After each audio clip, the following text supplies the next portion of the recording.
Oh, hey guys. Welcome to my living room. That is my painting of Anthony Bourdain. No, I didn't paint it. I'm not that talented. But did you know that he was a watch guy? And one of his favorite watches to wear was his Rolex Datejust. So let's talk about that.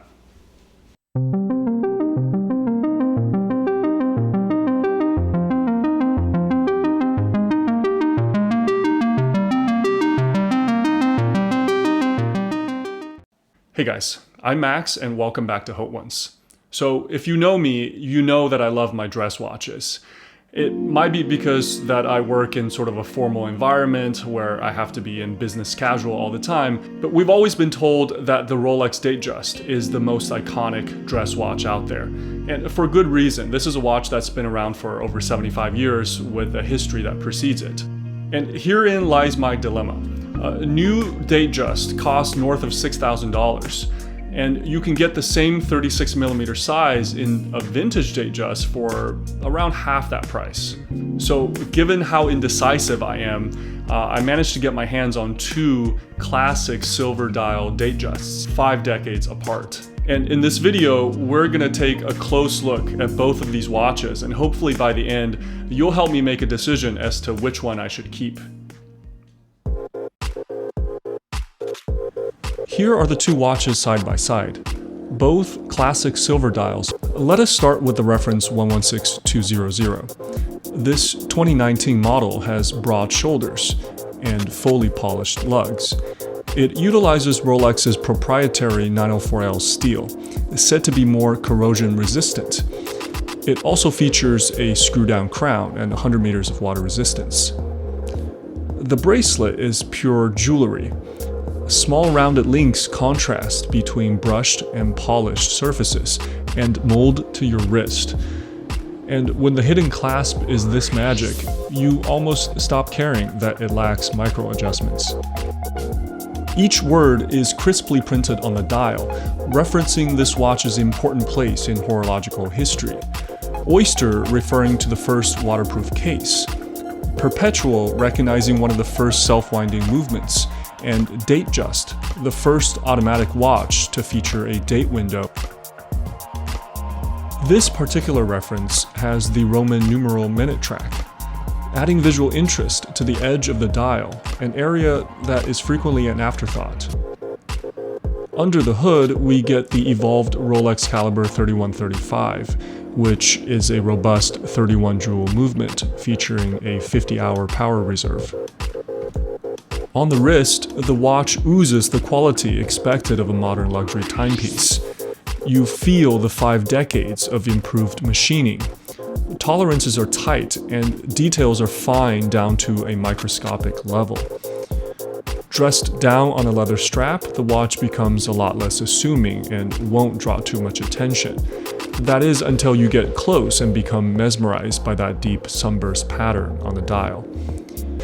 And by choosing a newer Datejust, one is rewarded with modern features such as solid inlinks, a sapphire crystal, antimagnetic movement, and much better fit and finish.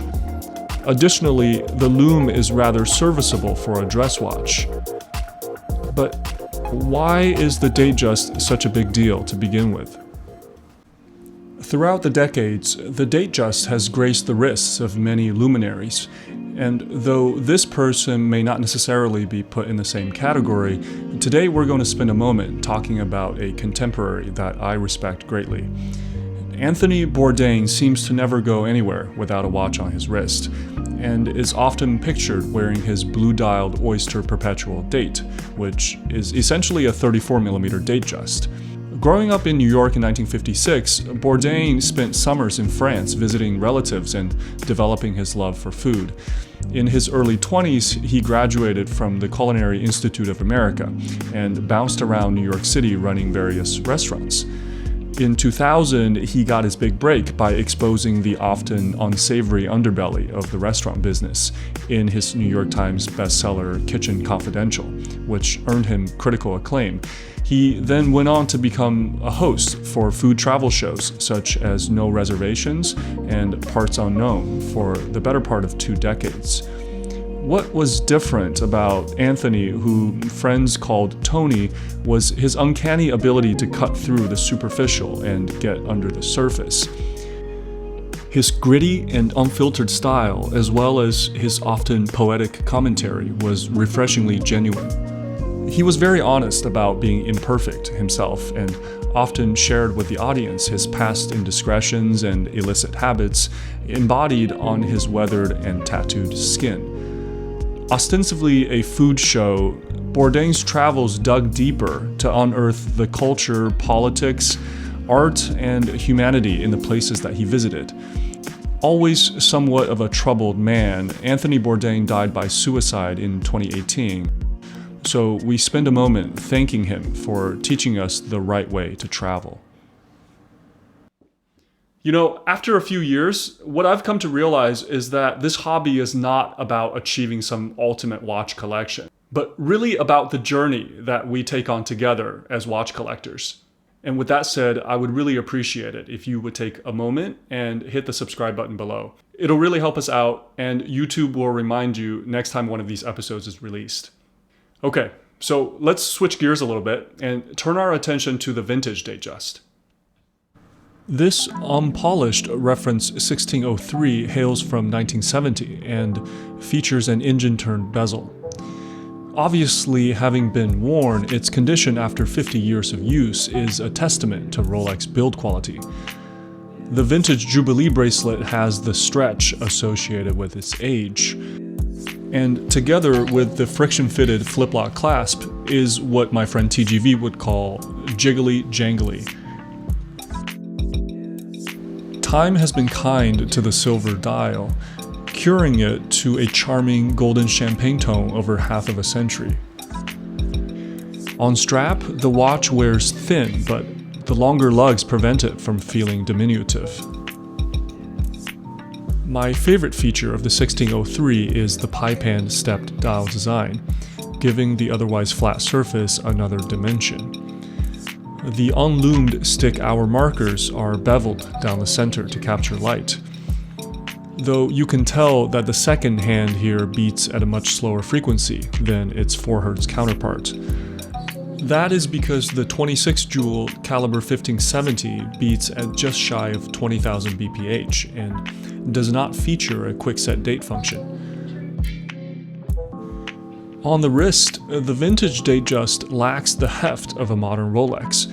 Rather, its delicate nature reminds me that the watch has been on this earth longer than myself, and I am made keenly aware that it has lived a whole life prior to making it to my possession, and interacting with it demands a certain level of respect and mechanical empathy.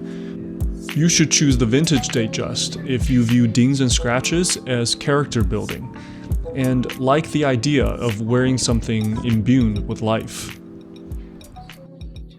So after it's all said and done, which Datejust do I like better? I honestly don't have the answer to that right now.